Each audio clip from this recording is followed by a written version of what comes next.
মহাযোগী, কৃপা করে আমার পুত্রী পার্বতীকে আপনার সেবায় নিয়োজিত করতে অনুমতি দিন। আপনার অনুরোধ আমি অস্বীকার করছি। হে মহাযোগী। পিতা,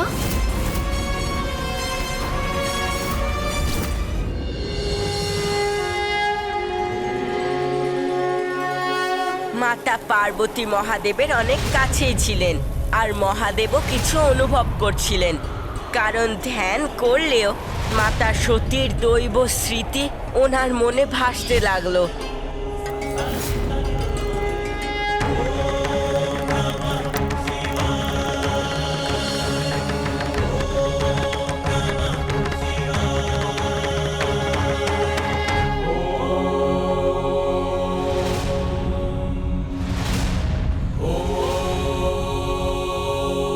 অনুমান করছি মহাযোগী এই গুহাতেই অবস্থান করছেন।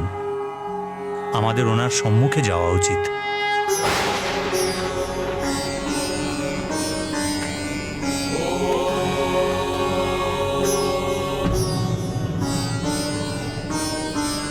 এসো পুত্রী।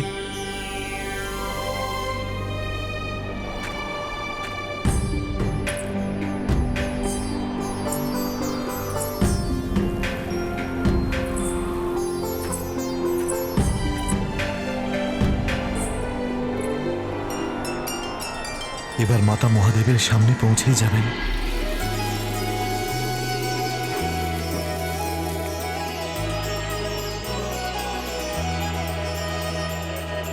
पल पल बढ़े ताप ही माता, शिव से करने चली मिलाप। अनुपम ये संयोग अनोखा, होगा अब ये पुनर्मिलाप। व्याकुल ये हृदय और नैना, पार्वती शिव मिलेंगे आज। होगा मंगल पल वो लौकिक, पार्वती शिव मिलेंगे आज। पार्वती शिव मिलेंगे आज।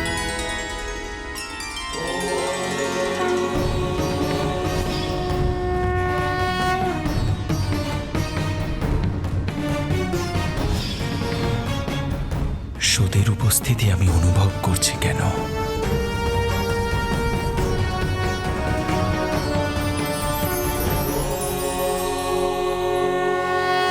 প্রণাম প্রভু।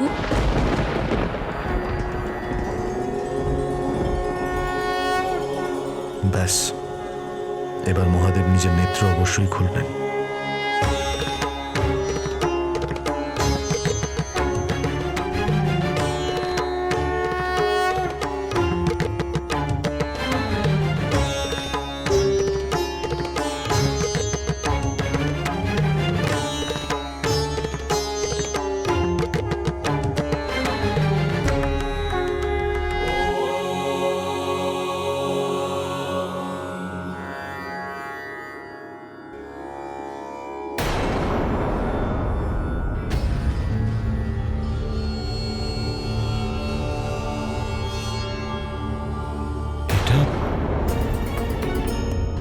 মহাদেব নেত্র বন্ধ করলেন কেন? তাহলে কি মহাদেব দেবী পার্বতীকে দেখেননি? কিন্তু মাতা পার্বতী তো সেখানেই ছিলেন মহাদেবের সম্মুখে, তাহলে মহাদেব ওনাকে কেন দেখতে পেলেন না? কারণ ওনার সম্মুখে থাকা সত্ত্বেও মহাদেবের জন্য তো মা অদৃশ্যই ছিলেন। অদৃশ্যই ছিলেন অর্থাৎ?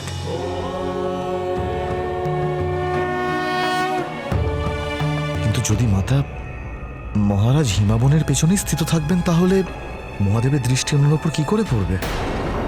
যদি মাতা মহাদেবের দর্শন না করেন তাহলে তো সবকিছু অসমাপ্ত থেকে যাবে।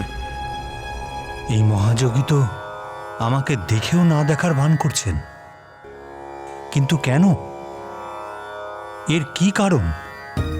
পিতা, মনে হচ্ছে যে মহাযোগী গভীর ধ্যানে মগ্ন,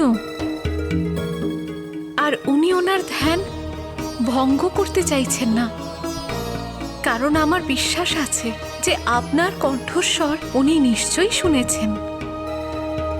আপনি আপনার শব্দের দ্বারা আমাদের আগমনের কারণ এবং আমাদের বিনম্র নিবেদন ওনাকে জানান পিতা। আমাকে ক্ষমা করে দেবেন মহাযোগী। আমি পর্বতরাজ হিমাবন আপনার ধ্যান সাময়িক আকর্ষণের দুঃসাহস করতে চলেছে প্রভু, কিন্তু এটা আমার পরম সৌভাগ্য যে আপনার মতো একজন মহান যোগী আমার রাজ্যে অবস্থিত এক গুহাকে ধ্যানের যোগ্য মনে করে তাকে ধ্যানের জন্য নির্বাচন করেছেন। হে মহাযোগী, আমি আপনার সেবা প্রার্থী হয়ে এসেছি, আর ঠিক এই উদ্দেশ্যে আমি আপনার কাছে একটা অনুরোধ রাখছি। কৃপা করে আমার পুত্রী পার্বতীকে আপনার সেবায় নিয়োজিত হতে অনুমতি দিন, যাতে করে ও আপনার ধ্যানকে সফল করার পথে ও আপনার সহায়ক হতে পারে। সাধু সন্তের সেবা করা সংস্কারপূর্ণ পরিবারের এক ধর্ম, আর এই সেবা ভাব থেকেই কন্যার আগামী ভবিষ্যতও সুরক্ষিত হবে বলে বিশ্বাস। মাতা পিতা হওয়ার কারণে আপন পুত্রীকে ভালো সংস্কার শেখানো আমাদের কর্তব্য মনে করি। সেই জন্য আমার পুত্রীর আপনার সেবায় নিয়োজিত হওয়া সর্বদাই উচিত হবে।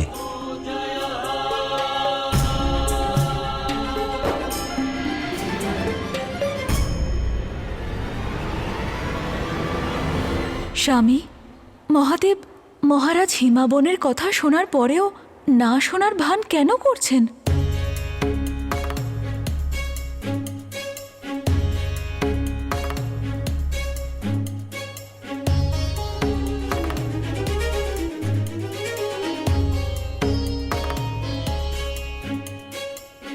হে মহাযোগী, আমি আবার আপনার ধ্যানে বাধা সৃষ্টি করে আপনাকে কিছু নিবেদন করার দুঃসাহস করতে চলেছি। আমার এই অনুরোধকে স্বীকার করে আমায় কৃতার্থ করুন। আমার পুত্রীকে আপনার সেবা করার অনুমতি প্রদান করুন।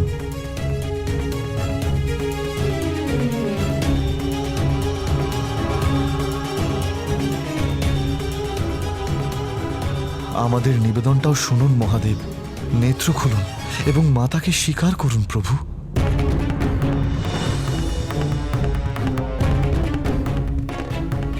পিতা এত নম্রভাবে ওনার কাছে প্রার্থনা করলেন, কিন্তু মহাযোগী তারপরেও একটা কথাও বললেন না। হে মহাযোগী, পিতা,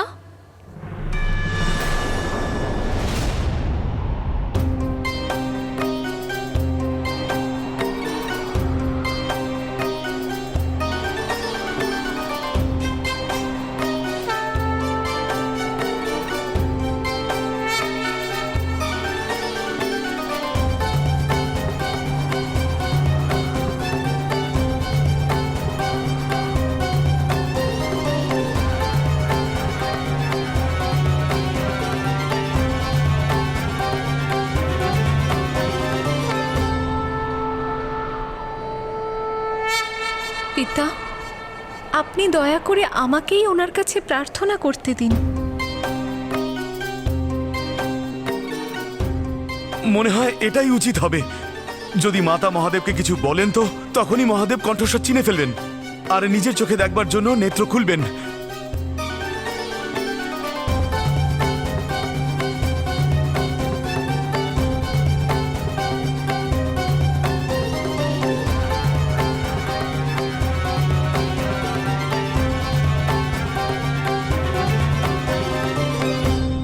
মহাযোগী, শৈলরাজ,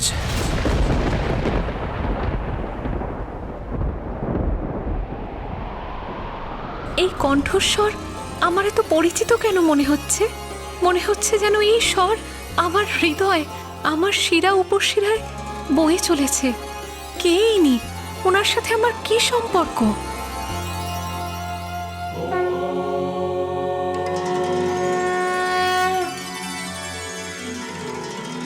আপনার প্রার্থনা হওয়া সত্ত্বেও আমার ধ্যানে বিঘ্ন ঘটাচ্ছে। আপনার কন্যাকে যোগীর সেবায় নিয়োজিত করতে চান। আপনি তো একজন বিদ্বান, তাই এটা আপনার ভালো করেই জানা উচিত যে বেদের কথা অনুযায়ী নারী হল মায়ারূপিণী। নারীর স্বভাব তপস্যায় বাধার সৃষ্টি করা। আর আমি মোহমায়া থেকে নির্লিপ্ত এক যোগী। আমার কোনো নারী অথবা অন্য কারোর সেবার কোনো প্রয়োজন নেই। না শৈলরাজ, আমি আপনার অনুরোধ স্বীকার করতে পারলাম না। নিয়ে যান আপনার কন্যাকে, কারণ নারীর উপস্থিতি বৈরাগ্য ভঙ্গ করে।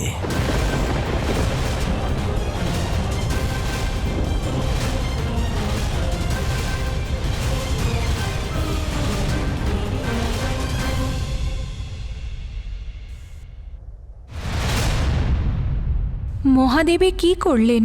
মহারাজ হেমাবন্ত দেবর্ষি নারদের কথা অনুযায়ী নিজের কন্যা পার্বতীকে মহাদেবের কাছে নিয়ে গেছিলেন, কিন্তু মহাদেব তো এক প্রকার মাতাকে তিরস্কার করেছিলেন।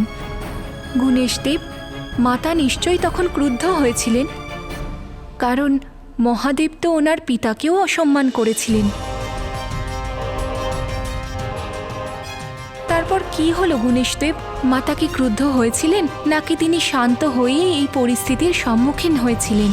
হে মহাযোগী, পিতা, মাতা সেই যোগী অর্থাৎ মহাদেবের পরিস্থিতি বুঝতে পারছিলেন, তাই উনিও তখন ধৈর্যের পরিচয় দিলেন।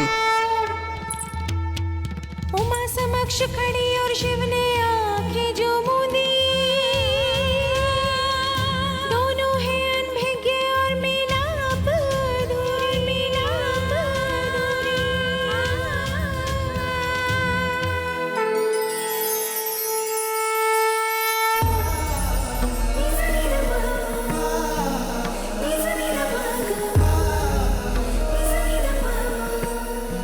মহাদেব এখন ধ্যানমগ্ন অবস্থায় রয়েছেন। উনি এই মুহূর্তে কাউকেই ওনার কাছে আসতে দেবেন না। দেবী সতীর শোকে মহাদেব ভাবশূন্য হয়ে পড়েছেন। শক্তি থেকে বঞ্চিত হয়ে শিব এখন সব।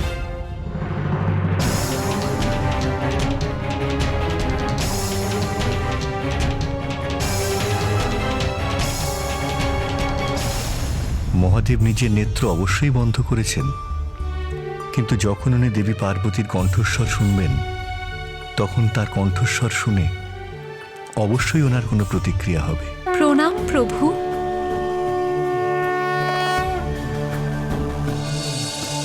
প্রণাম প্রভু।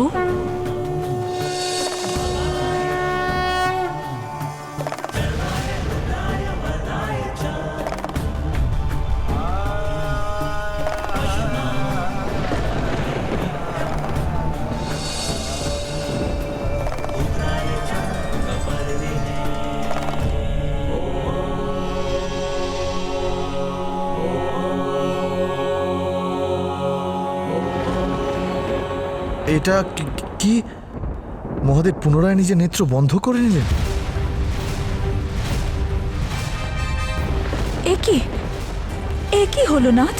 আমার তো কিছুই বোধগম্য হলো না।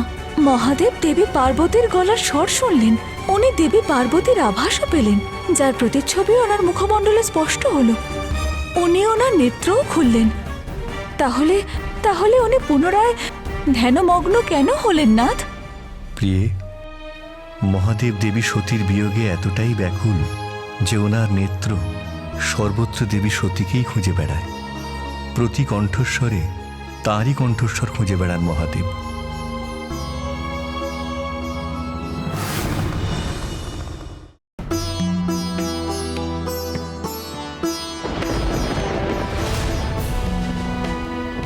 এই কেমন স্বপ্নের মতো চিত্র ভেসে উঠল, মনে হলো যেন এ কোনো অতীত মুহূর্তের পুনরাবৃত্তি ঘটছে।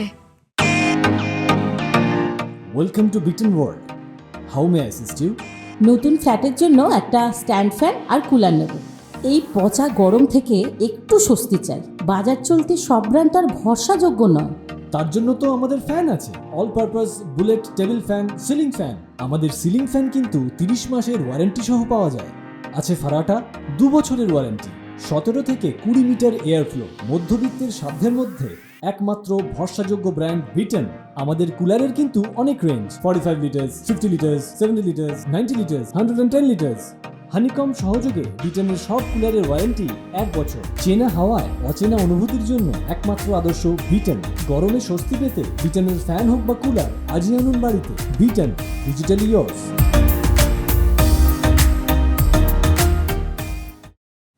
দেবী পার্বতীর কণ্ঠস্বর শুনে উনি ওনার নেত্র খুললেন, কিন্তু উনি বোন পার্বতীর মুখমণ্ডল দেখতে পেলেন না।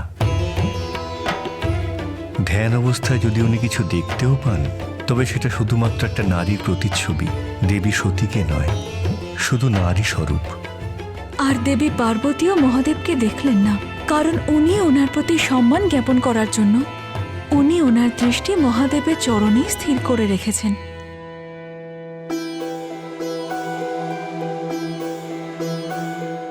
পিতা, আপনি দয়া করে মহাযোগীকে বলুন যে যার হৃদয় যোগের দ্বারা এতটাই মগ্ন, তার উপর কোনো পুরুষ, স্ত্রী বা অন্য কেউ কাছে থাকার কী প্রভাব পড়তে পারে।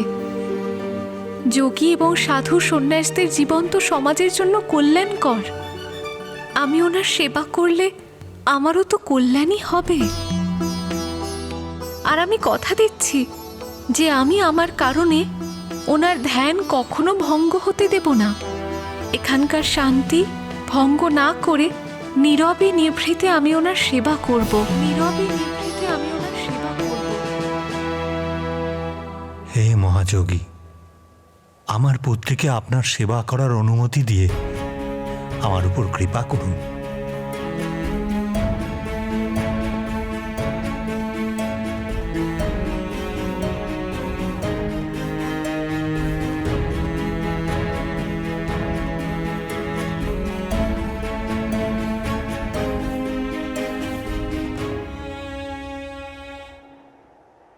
ঠিক আছে শৈলরাজ, যেমনটা আপনার ইচ্ছে।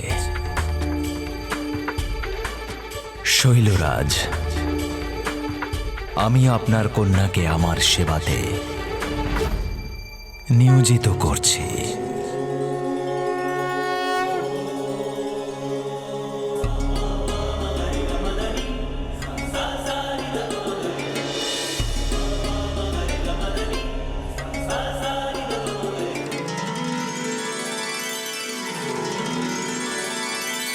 মহাদেব দেবী পার্বতীকে নিজের সেবা করবার অনুমতি দিয়েছেন।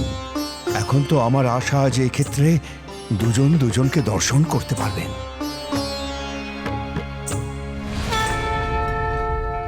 আর ঠিক এইভাবেই দেবী পার্বতী মহাদেবের সেবা করার অনুমতি পান।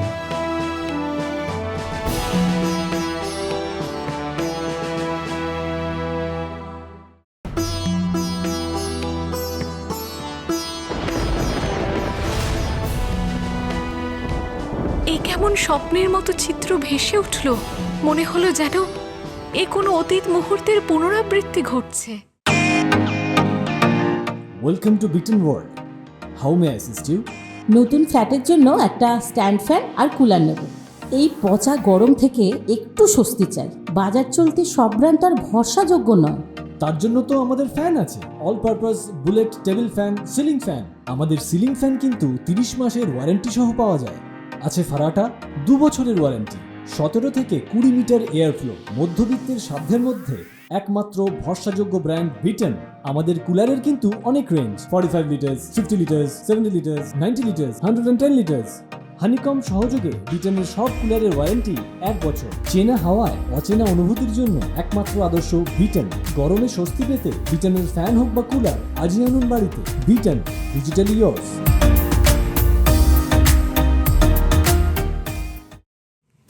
একদিকে হিমালয়ের কোলে মাতা পার্বতী নিজের জীবনের উদ্দেশ্য অর্থাৎ মহাদেবের সান্নিধ্য প্রাপ্ত করলেন এবং নিজের যাত্রা শুরু করলেন। सूरज चमके माथे पर कुमकुम का मंगल टीका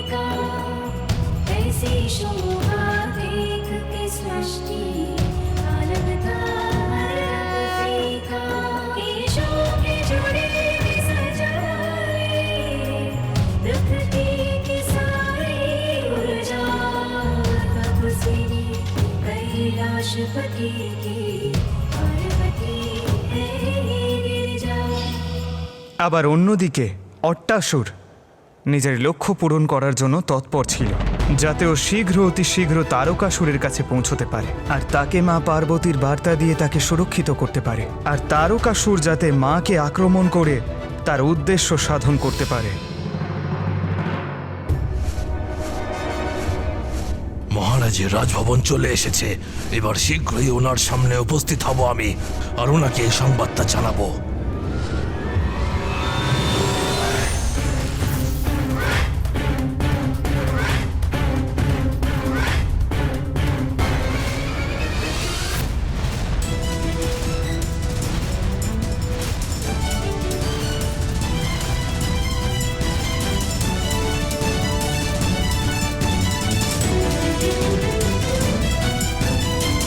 মহারাজ, মহারাজ, মহারাজ, আমি মহারাজ তারকাসুরের সঙ্গে দেখা করব। ওনাকে একটি গুরুত্বপূর্ণ সংবাদ দেওয়ার আছে। আমার রাস্তা ছাড়ো, তোমরা ভিতরে যেতে দাও আমাকে। থামো, ভিক্ষুকদের ভেতরে যাবার অনুমতি নেই। আমি কোনো ভিক্ষুক নই, অট্টাসুর। বোকা ভেবেছ নাকি আমাদের? 16 বছর হয়ে গেছে অট্টাসুরের মৃত্যু হয়েছে। রাজা হিমাবনের রাজপ্রাসাদে গেছিল সে, ওখানেই ওর বিনাশ হয়েছিল। অট্টাসুর তো নয়, কিন্তু হ্যাঁ, তোমায় দেখে ওর ভূত বলে মনে হচ্ছে। ধৃষ্টতা করো না, সরে যাও আমার সামনে থেকে। ঔদ্ধত্য দেখো না, দূরে যাও। এবার ভিতরে কি করে পৌঁছবো আমি?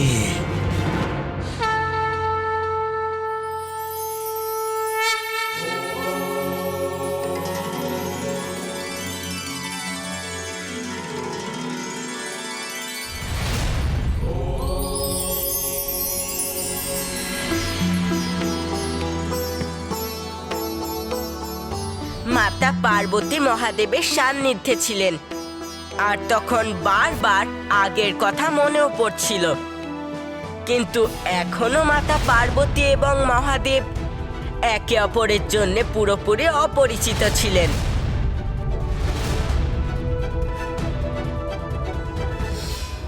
এ কেমন স্বপ্নের মতো চিত্র ভেসে উঠল। মনে হলো যেন এ কোনো অতীত মুহূর্তের পুনরাবৃত্তি ঘটছে।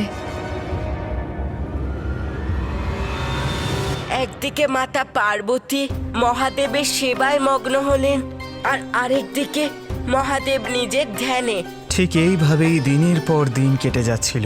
দেবতারাও অধৈর্য হয়ে পড়ছিলেন। আর তারপর একদিন এমন এলো যখন সকল দেবগণ হস্তক্ষেপ করার জন্য বাধ্য হলেন। দেবগণ, আমি একটা উপায় বলতে পারি যেটা আমরা দেবতারাই করতে পারি। আপনারা সবাই আমার সাথে থেকে সংযোগ করার জন্য তৈরি? দেবরাজ, আপনি কি করতে চাইছেন? আপনার পরিকল্পনা বলুন আমাদের। কামদেব, যে সবার ভিতরে কাম জাগ্রত করবে, মাতা আদিশক্তির প্রতি মহাদেবের ভিতর আকর্ষণ উৎপন্ন করে, এই কার্যে কামদেবী আমাদেরকে একমাত্র সাহায্য করতে পারেন। আমাদের সামনে এই একটাই উপায় বাকি রয়েছে দেবগণ। একমাত্র কামদেবী রয়েছেন যিনি মাতা আদিশক্তিকে মহাদেবের নিকটে নিয়ে আসতে পারেন।